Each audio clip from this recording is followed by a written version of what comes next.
күйөөсү 3 талак берсе, тиги дүйнөдө аял ким менен болот? Эгерде күйөөсү бул дүйнөдө 3 талак болгон болсо, макулбу? Аял башкага турмушка чыгабы же чыкпайбы маселе ушуда. Эгерде башкага турмушка чыгып кеткен болсо, ошонун күйөөсү болот. То есть ошонун аялы болот кыямат күндө эле. Эгерде бул башка турмушка чыкпай эле ушул бойдон өттү. Бул эч кимдики эмес бул. Эми ал жакта иншалла Аллах субханаху ва таала бул өзүнө ыктыяр берер. Мисалы турмушка чыкпай өтүп кеткендер кимдин аялы болот деши мүмкүн. 3 талак алып отуруп турмушка чыкпай, алар кимдин аялы болот деши мүмкүн. Бирок Кур'ан-ы Каримде жалпы Аллах субханаху ва таала бейиштин ичиндеги айтып койгон: "Валакум ма таштахи анфусукум, валакум ма таддаун, нузулан мин гофур рахим." Силер үчүн эмнени кааласаңар, напсыңар эмнени кааласа, ошолордун бардыгы болот деген. Эмнеге чакырсаңар, Аллах силерге берилет деген. Бул кечиримдүү Роб Аллах субханаху ва тааланын тарабынан силерге берген ушундай коноктук деп, кыскасы айтканда, ахиретте эмнени кааласа ал болот. Албетте мына 3 талак бергенден кийин нике болбойт, анын аялы тиякта однозначно эмес. Бирок эгерде бул аял альхамдулилля ыймандуу болуп, машаалла бейишке кирип калган болсо, бунун каалоосу аткарылат. Жараткан Алла тааланы кандай аткарат, кандай ошо камсыздайт, аны Алла таалам өзү билет, биз билбейбиз. Биз сүт тапшырабыз. Кечиндеги сүттүн үстүнөн каймакты калкып алабыз. Ошондой кылса болобу, арам эмеспи? Жок, бул эми арам эмес. Азыркы сүт алып аткандар деле өзүнүн ушундай бир эмеси бар, инструменти бар. Майлуулугун карайт дагы. Суу кошуп коебу, аз кошобу, көп кошобу, каймагын алып коесузбу, же бардыгын эле шыпырып аласызбы, айырмасы жок. Ошол жакка карап эле сатып ала берет ал. Мурдагыдай болбой калды. Эгерде мурдагы заман болгондо, мен үстүнө каймактарды алып койдум деп сатыш керек. Болду. Эгерде сүт сата турган болсоңуз, мен бардыгын каймактарын адырындай сепараторго эмес, мисалы кандай кылсаңыз ачык айтышыңыз керек да. Пайгамбарыбыз айткан, бирөө сатып атканда, ошонун кандай болсо ошондой сатсын деген, алдабасын деген, Алла таалам ошого береке берет деп. Эчтеке эмес. Бунун үстүндө каймак чыгып калды, ошону алдым, калган сүттү ушун ала бересиз. Проблема жок ал. Бирок алдабаш керек. Эгерде сурап, сиз каймагын алып койдуңузбу, алган эмессизби десе, сиз алып койгонсуз, бирок мен алган эмесмин десеңиз, ол ошондо арам болуп калат. Ага чейин арам болбойт. Прививка алган туурабы? Же албай эле коюш керекпи? Көптөр аутизм, инвалид болуп калып жатышат. Карап көрүңүз, прививка боюнча бул бизде саламаттык сактоо министрлиги жоопкер. Ошолор прививканын ичинде курамы кандай, пайдалуу, зыяндуу, ошолор айтыш керек. Ошо карап туруп, биз айтабыз дайыма мындай дин исламдагы ыктыярдуу. Сиз иншалла ошолордун жолдомосун карап амал кылышыңыз керек. Биз мисалы ал деп дагы, анан ал деп айткан деп кичине ооруп калса, же алба деп анан кийин ооруп калса, ага молдокелер мисалы жоопкер эмес да. Ошон үчүн иншалла бунун жоопкери ошо Минздрав. Себеп деген эмне үчүн ушуну айтып атам? Себеби бүгүнкү күндө интернетте деле эки тараптуу да. Кээ бирлер прививка алган, ошо именно врачтар эки тараптуу.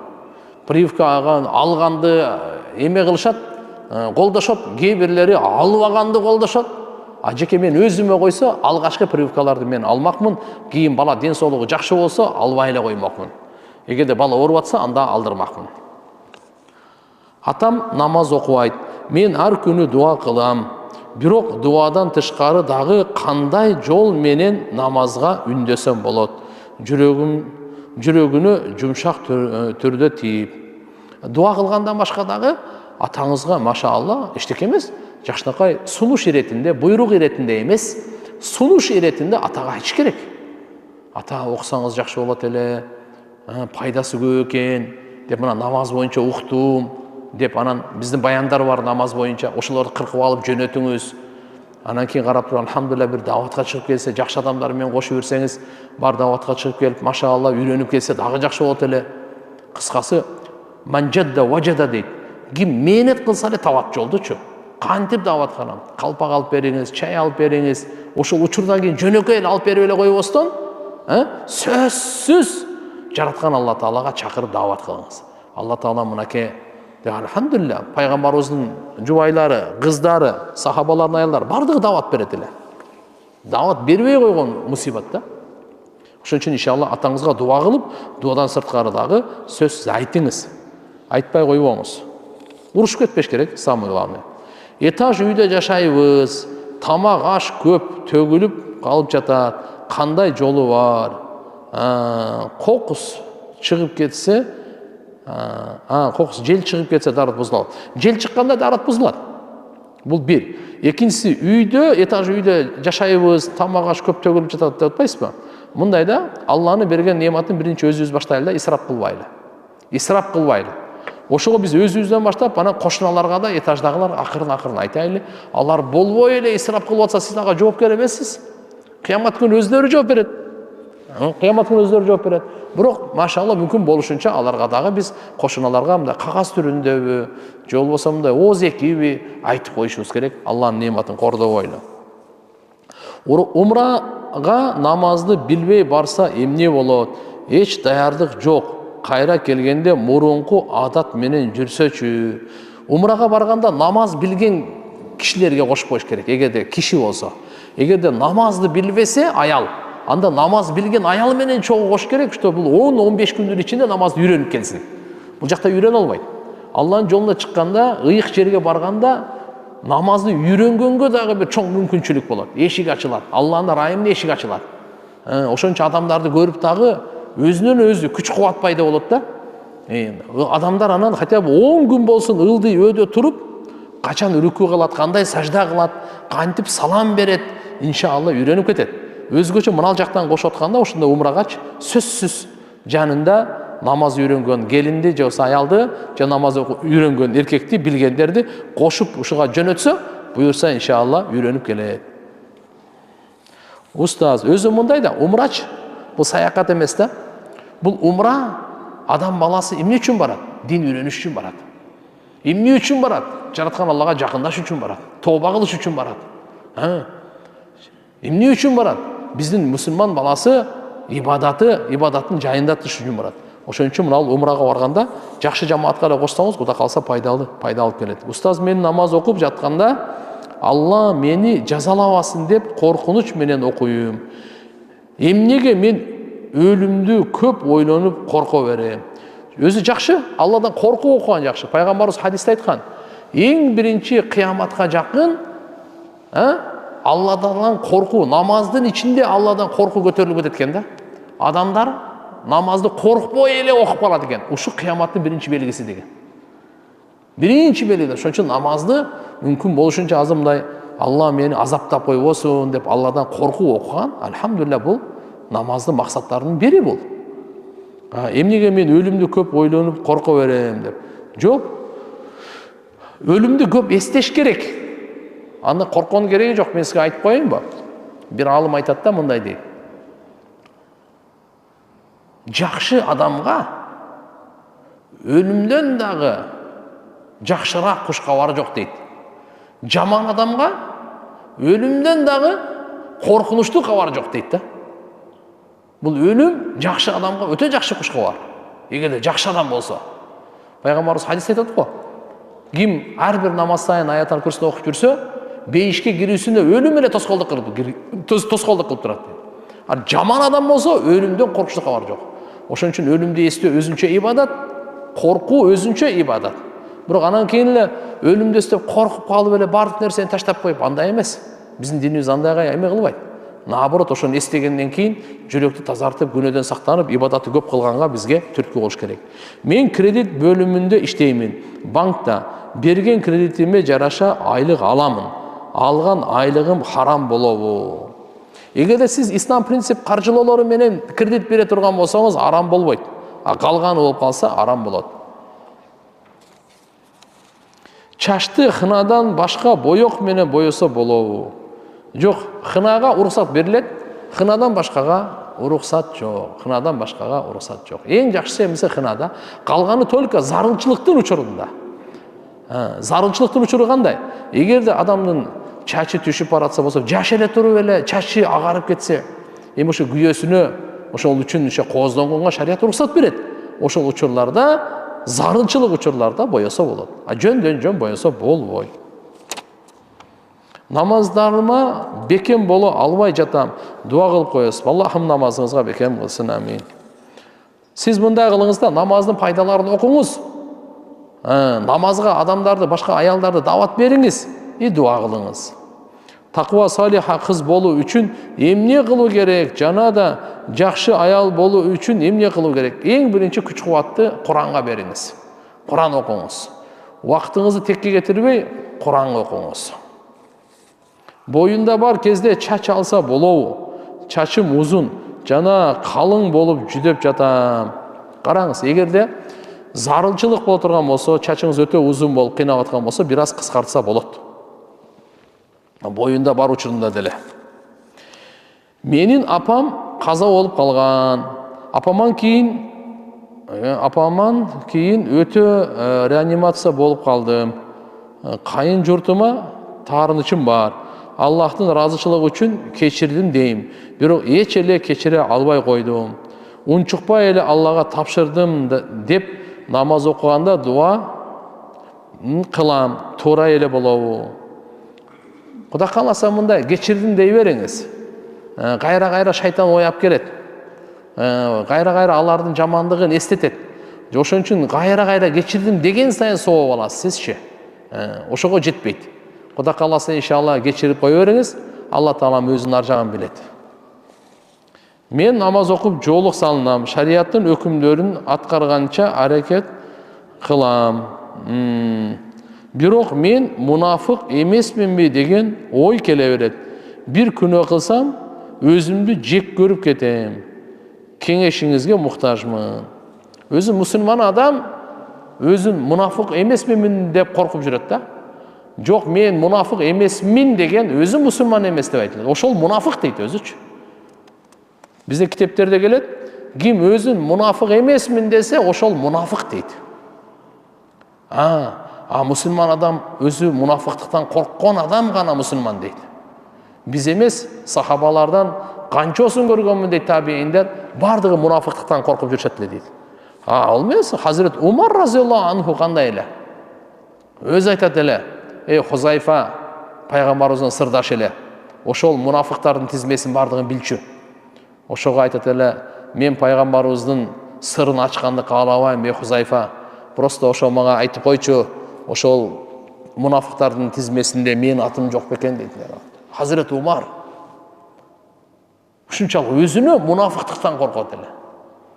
Мунафыктыктан адам баласы өзүнө коркуп жүрүү бул жакшы нерсе. Алла Тааладан, я Алла, Аллахумма инни ауду бика минан нифак. Я Алла, мени мунафыктыктан сакта деген дуа бар. Аллахумма инни ауду бика минан нифак ва шиқақ ва суил ахлақ. Я Алла, мунафыктыктан сакта, бөлүнүп жарылгандан сакта, жаман мүнөздөн сакта деген пайгамбарыбыздын дуалары бар. Буну биз айтып жүрүшүбүз керек, дуа кылып жүрүшүбүз керек. Бир хадисте мындай деген да дуа бар. Аллахумма тахир қалби минан нифақ ва амали минар рия ва лисан минал кадиб ва айни минал хияна фа иннака та'ламу хаинатал а'юн ва ма тухфи судур. Я Алла, мен жүрөгүмдү мунафыктыктан тазала. Амалдарымды риякөрлүктөн, тилимди жалгандан, көзүмдү кыянаттан, анткени сен кыянат кылуучу көздөрдү билесиң деген дуа бар.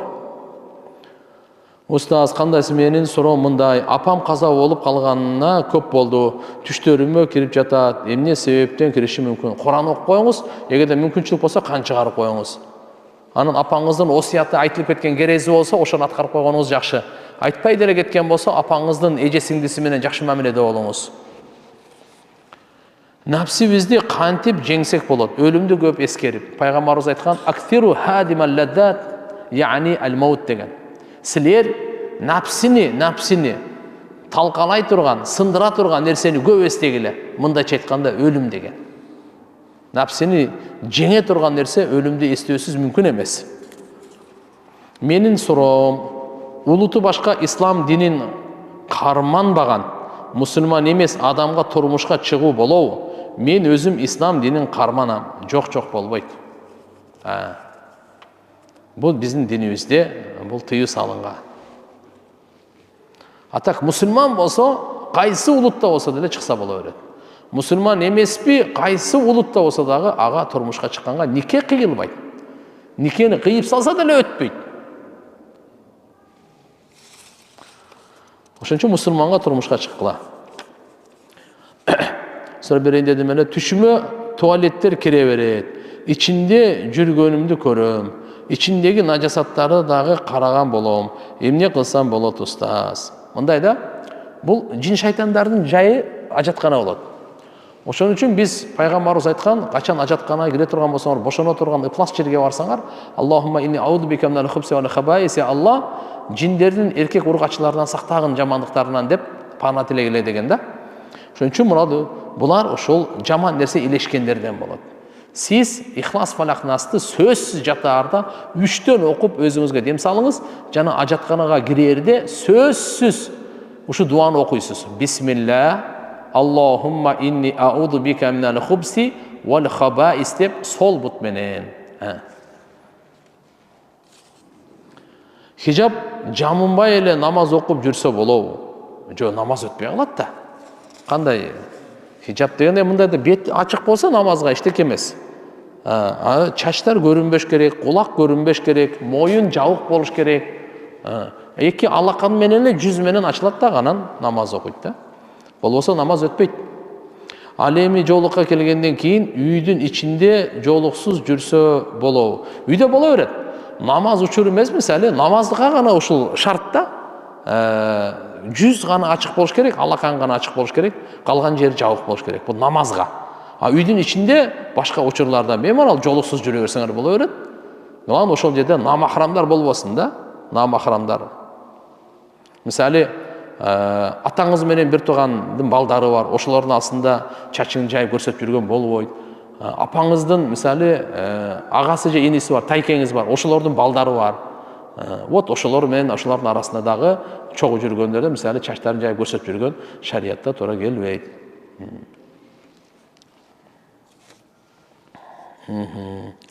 Намахрам менен отношенияда никеге чейин мамиледе болуу харам дейт. Бирок илим алганга чейин отношения куруп койгон элем. 2 жыл болду. Келечекте 1-2 жылда үйлөнөбүз деп жатабыз. Мен эми илим баштадым. Эмне кылсам болот? Отношения үзүш керекпи? Бирок үзгүм келбейт. Бирок күнөөдөн коркуп жатам. Жок, мындай. Биз Кудай сактасын, шайтан жөн эле бизди алдап коет. Шайтан бизди көрүп турат, биз аны көрбөйбүз да.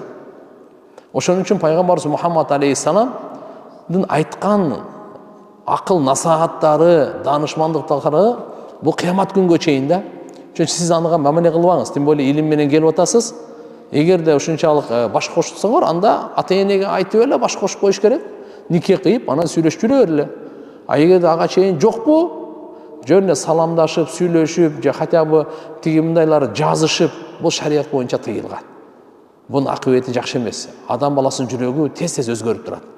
Бир эле болуп калып эле кокустан сени карабай койсо, же болбосо кандайдыр башка нерсе менен сенен башка сулууларактарды карап кетип калган болсо, ошол ойдон анан шариятта катуу, мындайча айтканда, өзүңө зыян болуп калабы дегенден эске алабыз да, мындай окуя толтура да. Ошон үчүн мүмкүн болушунча түшүнгөндөн кийин, түшүнгөнгө чейинкилерге истигфар кылыш керек дагы, түшүнгөндөн кийин эми кайра аны улантпаш керек. Устаз, таква илимдүү жолдош кантип тапсак болот? Кандай жол менен 18 жаштан өтүп турмушка чыгуу кандай карайсыз? Жакшы эле. Бүгүнкү күндө мындай 18 жашта өзү токтоп, акыл эси нар жак бер жагында бардыгында, ошондон кийин турмушка чыкса болот. Албетте, мына эмени Алла Тааладан сураңыздар, иншалла, өзүңүз таква болуңуздар. Кудай кааласа, Алла Таалам иншалла илимдүү, имандуу, таквалуу жолдош насип кылат иншалла. Ассаламу алейкум, жашым 21-де, 4-чү курска окуймун. Жанымда эле агам менен, жакында эле же жанымда эле дейби. Агам менен мага кудалаша турган байке таанышышты. Бирок апам тийбейсин деп такыр көнбөй жатат. Ал байке менден 8 жаш улуу. Апам көнүш үчүн эмне кылсам болот? Агам макул эле. Мен да көңүлүм бар. Истихара окудум, Алла разы болсун. Мындай. Эгерде көңүлүңөргө жагып турган болсо, анын сунуштаганы бирок сөзсүз ата эне менен кеңеш керек. Ата эненин ыраазычылыгы биринчи орунда турат да. Аны көндүрсө караса болот, бирок силер билбегенде ата эне билет. Ошончо сураштырып көрсүн. Эгерде ата энеге такыр макул болбосо, анда кадам таштабагыла. Тем более кыз бала. Бала 2,5 жашта үйдө караган адам бар. Умурага барса болобу? Баламды үйгө таштап. Кичинекейирээк го дейм мен оюмча, жеке оюмча. Азыр иншалла 2,5 жаштагы баланы таштап кеткенге мен жеке оюмча туура көрбөйм го. Эгерде мисалы карап туруп дагы бир бул умра мындай да, умра бул сүннөт да. Баланы кароо бул фарыз да. Ошон үчүн иншалла могу учурларда баланы карап чоңойтуңуз, же болбосо чогуу эле ала барсаңар болот, ошону карап көрүлө.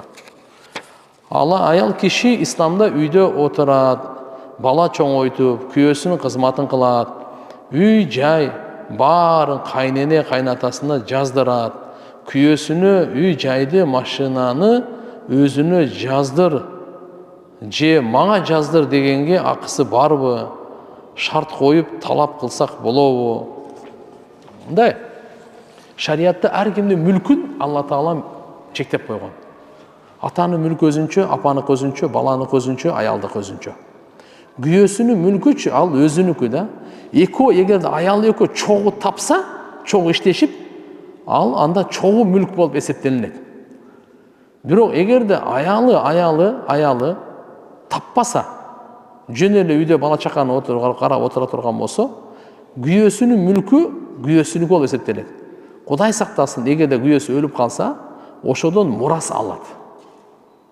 Балдарына берилет, ата энесине берилет, аялына берилет. Бирок эгерде күйөөсү белек катары мына сеники деп берсе, мени милдеттүү эмес, талап кылганга дагы акысы жок. Мына үйдү мага оформить этип кой, мына машинени мага оформить этип кой, тияк бияк дегенгечи, андай эмес, акысы жок. Эгерде белек катары эле берип кое турган болсо, проблема жок. Анда анын мүлкүн өтүп кетет. Ал мураска да бөлүнбөйт. Мураска мисалы ошо белек катары берилбеген мүлктөр гана бөлүнөт да. Устаз, акыңызды адал кылышыңызды сурайм. Бир жолу бир адам бир видеоңузга жаман сөз айтса, сиз жөнүндө жаман ойлонуп койдум эле. Кечирим сурайм. Аллахым баарыбызды кечирсин. Алла Тааладан кечирим сураңыз.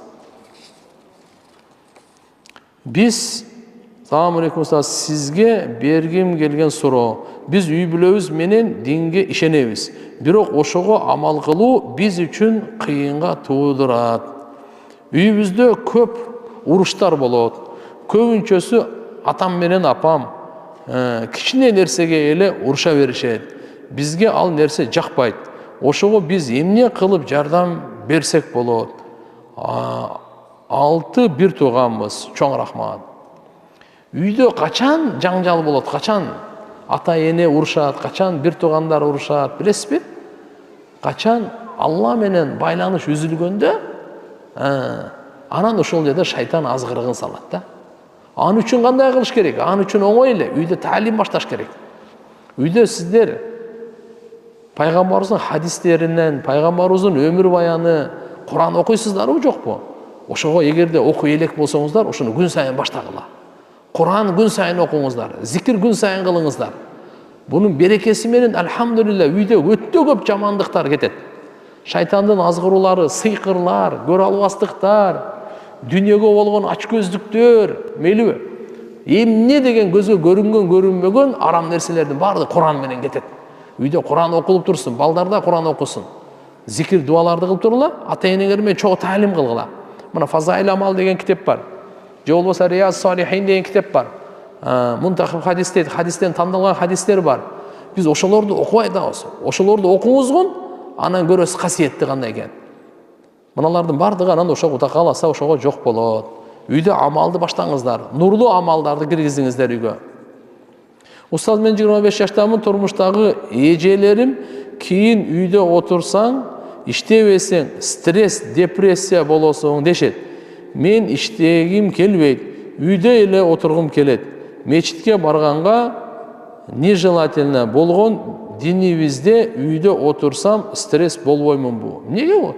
Наоборот, көчөдөгү чыккандар стресстеди алар. Ал ар кимге ар кандай экен да. Мен силерге бир айтайын. Жаштардын оңолуусу илимде. Аялдардын оңолуусу үйдө. Эркектердин оңолуусу мечитте, бузуклардын оңолуусу түрмөдө дейт да алымдар. Бул аялдардын оңолуусу ал үйдө болот. Аял сыртта канча жүрсө, ошого жараша бузулат, бул билип коюңуз. Бузулуу дегенде эле сөзсүз зына кылып, арак ичип кетет деп аткан жерим жок. Дүйнөгө болгон ачкөздүк, үй бүлөгө болгон кайдыгерлик, талалаганга адаттанганы, анан ар кандай жамандыкка кабылып калганы, чекесинен бир кайсынын бирисин айтып бүтөм мен. Ошон үчүн иншалла эркек дагы эгерде мечитке келбей турган болсо, дүйнөнүн аркасынан кууп жүрө турган болсо, эркек бузулат ал дагы. Ошон үчүн ар биринин оңолуу чөйрөсү бар. Жаштардын бардыгын илимге киргизели. Балдарыбызды, кыздарыбызды, эркектерибизди алхамдулилlah тияк-бияктардан жаман жерде жүрбөй, мечит менен байланышсын. Алланын үйү менен. Үйдөгүлөр болсо алхамдулилlah бала чака үйдүн куту. Үйдүн булар болсо, булар үйдүн очогу болот, аял заты. Алхамдулилlah эркектен алып келгендерди үнөмдөп, балдарды жакшы тарбиялап, турайм, совсем эле көчөгө чыкпай койсун деп аткан жерибиз жок. Күйөөсү менен чыгып келсин, сейилдеп келсин. Машалла, умрага барып келсин, ажыга барып келсин, даватка чыгып келсин, туган уруктарга барсын жакшылык жамандыгына. Анча-мынча эс алып келсин, бирок махрамы менен, бирок жөн эле көчөдө жүрүп алып эле жарым жылаңач болуп, нар жак жерде кыдырган ал болбойт ал. Сизге Алла разы болсун. Сиз себеп болуп динге хижапка келдим. Сиз 2018-жылдары муфтиятта иштеп жүргөндө сиздин колуңуздан Куран алганмын. Азыр Алланын каалоосу менен сиз себеп болуп Куранды бүтүп хафизалык ижаза алдым. Алла даражаңызды эки дүйнөдө бийик кылсын, Алла разы болсун. Машалла. Алла разы болсун иншалла. Башкаларга дагы ошо Куранды үйрөтүңүз, ошого мээнет кылыңыз. Жараткан даражаңызды бийик кылсын. Чоң рахмат. Биз ажырашып калганбыз. 3 уулум бар. Атасына бербей эле койсом туура болобу? Мага Жумабай кызы Ыкыбал дуа кылып коюңузчу. Адал эмгек менен балдарымды багайынчы. Алла разы болсун сизден. Урматтуу карындашым, мындайда мен эжемди билбейм, кандай болсоңуз дагы мусулман айым. Мына 3 уулум бар деп атпайсызбы? Атасына бербей койсом бул шариатка туура келбейт бул. Бул атаныкы, все равно бол. Куда каласа багып, туура мындай капалы, мындай капа болгон эмелериңер бар чыгар. Бирок шариаттыга карай турган болсоңуз, бул балдарды бакканга ата милдеттүү. Мейли эгерде бакпай атса, сиз аракет кылып атасыз, Алла разы болсун. Бирок жолугам десе, учурашам десе, тыйганга толук акыңар жок. Каратып кое бериңиз. Бул дүйнө ушундай дүйнө, бүгүн бар, эртеге жок. Эрте кыямат күнү атасынын аты менен чакырылат. Кандай болгон чакта да өлгөндө деле атасынын аты менен коюлат. Ошон үчүн иншалла карап туруп, атанын белинен кандай болсо дагы ата, жаман болобу, балай болобу, все равно ата. Ошон үчүн наоборот сиз акылдуулук кылыңыз. Акылдуулук кылып, атаңар болот. Кайш айтпагыла, жаман сүйлөбөгүлө, жакшы учурашып, все кандай болсо дагы мен кичине ушундай болуп калды, но все равно атаңар деп сиз наоборот акылдуулук мамиле кылыңыз. Дагы иншалла алар менен байланыштырып, катташтырып кое берин. Кемибейсиз, Кудай кааласа балдарга жакшы болот, өзүңүзгө жакшы болот. Куран тажвид окуйм десең, акчага үйрөтүшөт. Кээ бир эжелер Куранды Аллахымдын ыраазычылыгына үйрөтүш керек дешет. Аллахымдын тамгаларын сатканга барабар болуп калат дейт. Ошого кандай жооп бересиз? Мындай, бизде Ханафи мазхабта Куран окутуш үчүн акча алса болбойт өзү. Намаз окут, үйрөтүп, мисалы сабак берип атам, давай ошо сабак азыр 1000 сомдон төлөп койгула десем, бул болбойт бул. Булар мисалы биздин Ханафи мазхабта азан айтканга, имамчылык кылганга, Куран окутканга, сабак бергенге, акча алганга болбойт деген. Мурунку аалымдарыбыз. Башка мазхабтарда болот. Бирок кийинки аалымдарыбыз мындай деп айтканда, эгерде биз бул имамчылыкка, же болбосо ушундай азанчыга, же болбосо ушундай диний сабак бергендерге акча бербей турган болсок, булар дагы бала чакасын багыш керек да. Ошон үчүн булар дагы мындай базарга чыгып кетет дагы. Мына дин иштерине өтө чоң тоскоолдук келет. Ошого биз буларга сабак бергенине эмес, сабак ошол берген убакыт барго, убакыт кетирип атпайбы? Ошого акча төлөп берсе болот. Мисалы, азыр сиз мына Куран окутат деп атасыз. Куран окуганга акча алса болбойт.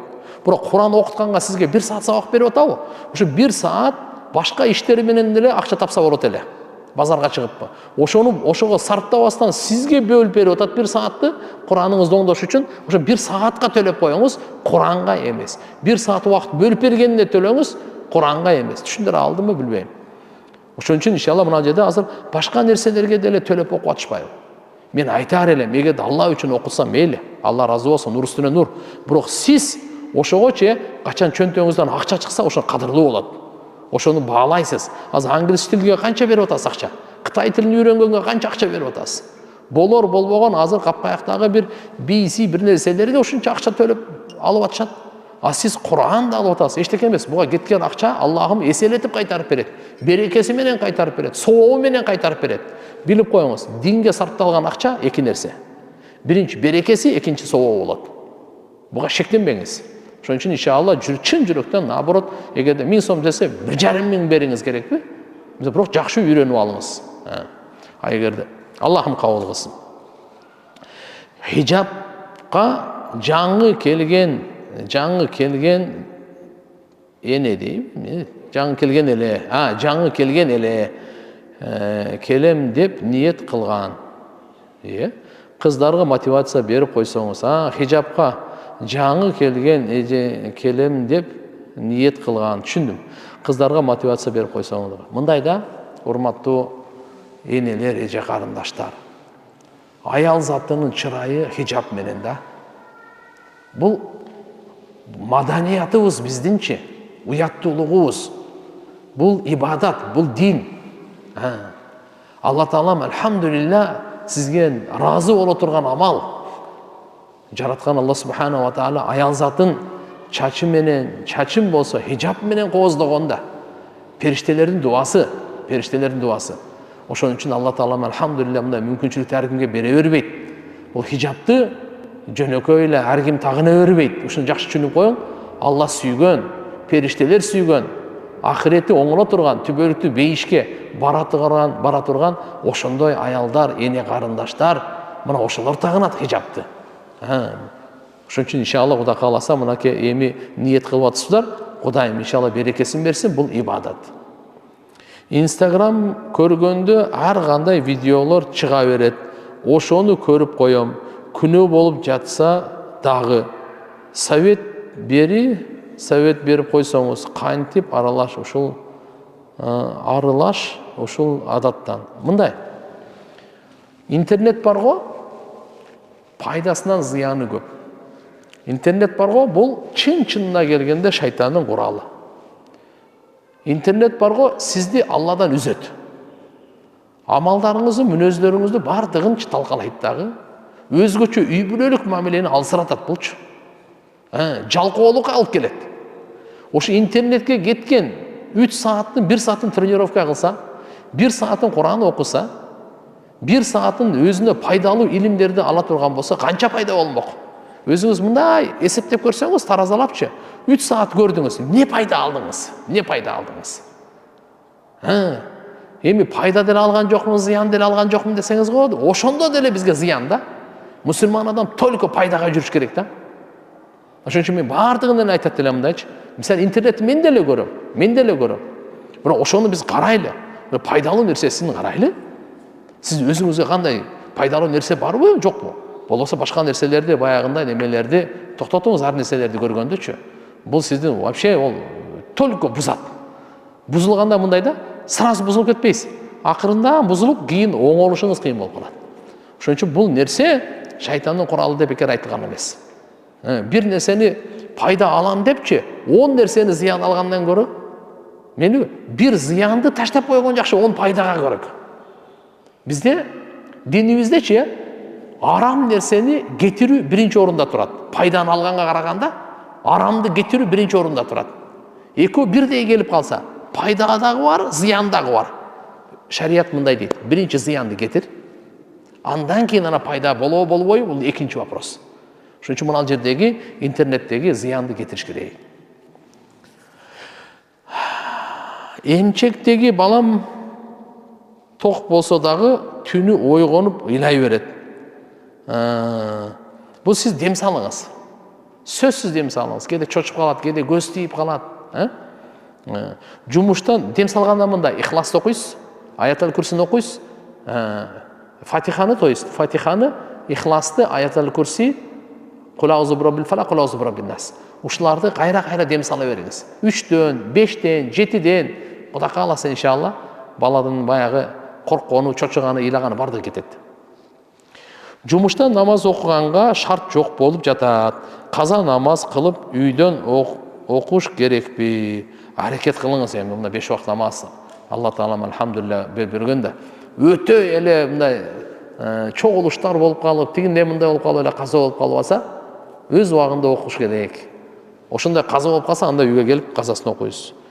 Же тототуш керекпи? Жок, токтотпоңуз. Намазды вообще токтотпоңуз. Иш аркага кетет. Жолдошумдун достору чегип ичет, бирок ал өзү ичпейт, чекпейт. Таасир этет, таасир тиет. Таасир сөзсүз тиет. Бир жакшы духи бар, мына одеколону бар, эмеге атыр дүкөнгө кирсеңиз, все равно атыр жыттанып чыгасыз да. Эгерде ана бир билесиз да, бир кандай десем, жаман иш менен иштешкендер толтура, түтүндүн жанында отургандар толтура, май сай төгүлгөн жерде, ал жерде хотя бы өзүндө жугуп кетпесе деле, аны сөзсүз деген кичине жыттанышы мүмкүн. Барып чөйрө тартып кетет. Пайгамбарыбыз айткан, карагыла, кимди дос тутасаңар карагыла деп эскерткен. Адам баласы досунун дининде болот деген. Демек, досунун жолунда болот. Эртеби кеч, эгерде аларды жакшылыкка тарта албаса, алар менен жүрө берсе, ошого аралашып калат. Оңойла аралашып калат.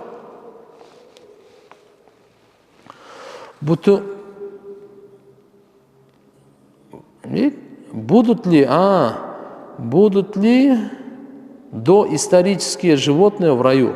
Спасибо за ответ заранее. Доисторические животные? Не знаю. Вы имеете в виду, какие там доисторические животные? Мурда бир немелер болот, динозаврларга окшогондор го дейм. Эмне кылышым керек? 4 балам менен таштап кетип, башкага үйлөнгөн.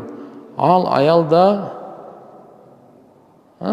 инсульт алып, ооруп, азыр туугандары алып кеткен. Алла разы болсун. Менин жашым 64-тө.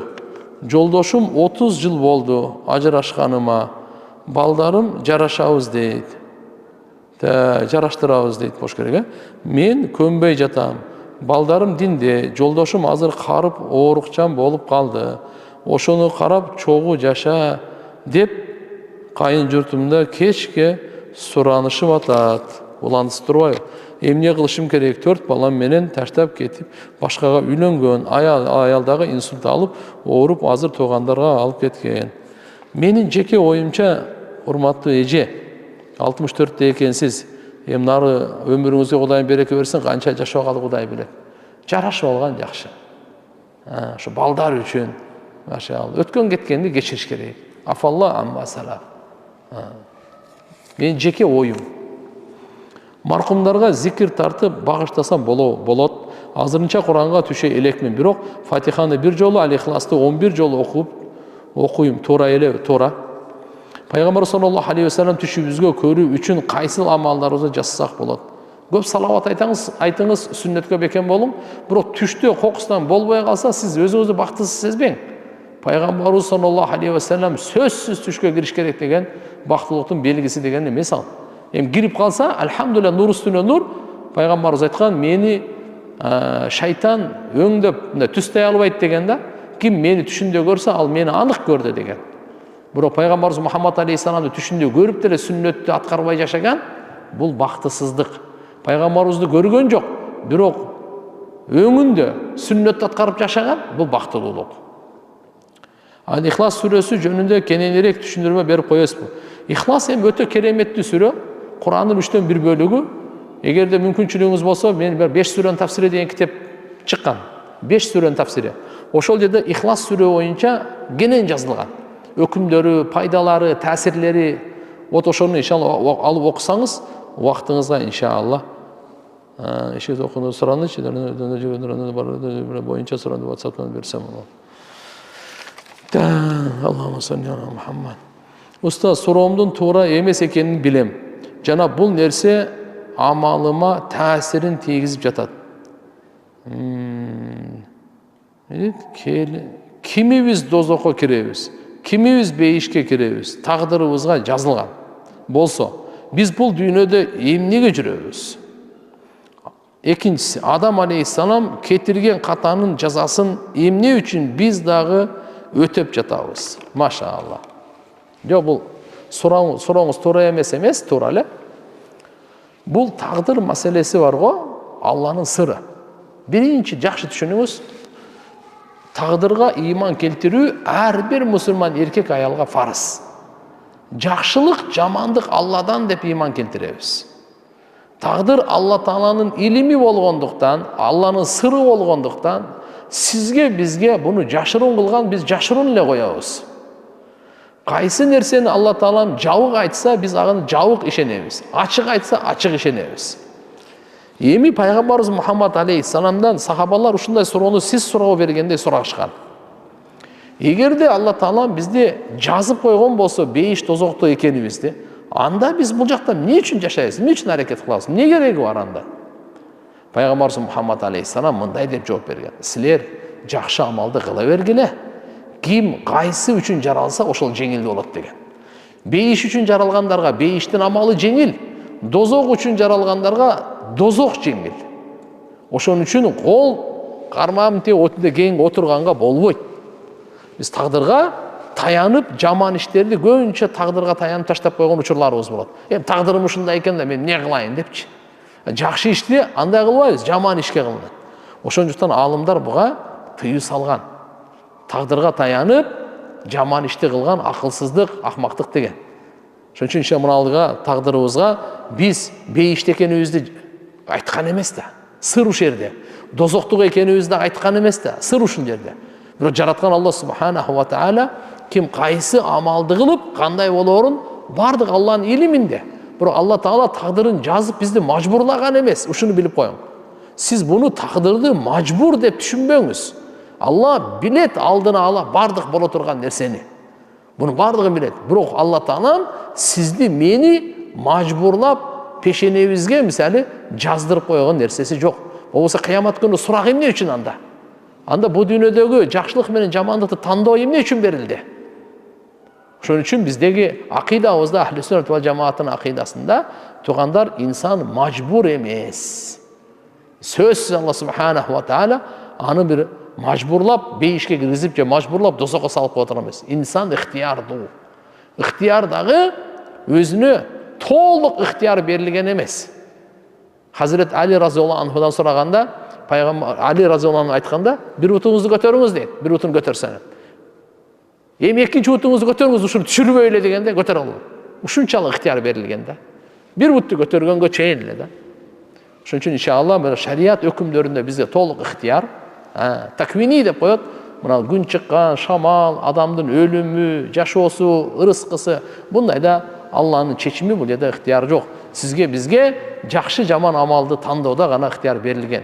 Ошого жараша Алла Таалам жазалайт, сыйлайт, кыямат күнү Алла Таалам бейишине же дозогуна киргизет. Тагдыр маселеси боюнча көп талашпагыла, силерден мурункулар куурап кеткен, кыйрап кеткен деп пайгамбарыбыз эскертүү берген. Албетте ыйман келтиргиле дагы, калганын кыла бергиле деген да. Болду. Адам атабыздын катасын, эми бул Алланын хикматы, анын жазасын биз көтөрүп аткан жерибиз жок. Канча деген пайгамбарлар Адам атабыздын белинен чыкты. Канча деген оолиялар, сахабалар чыкты мисалы.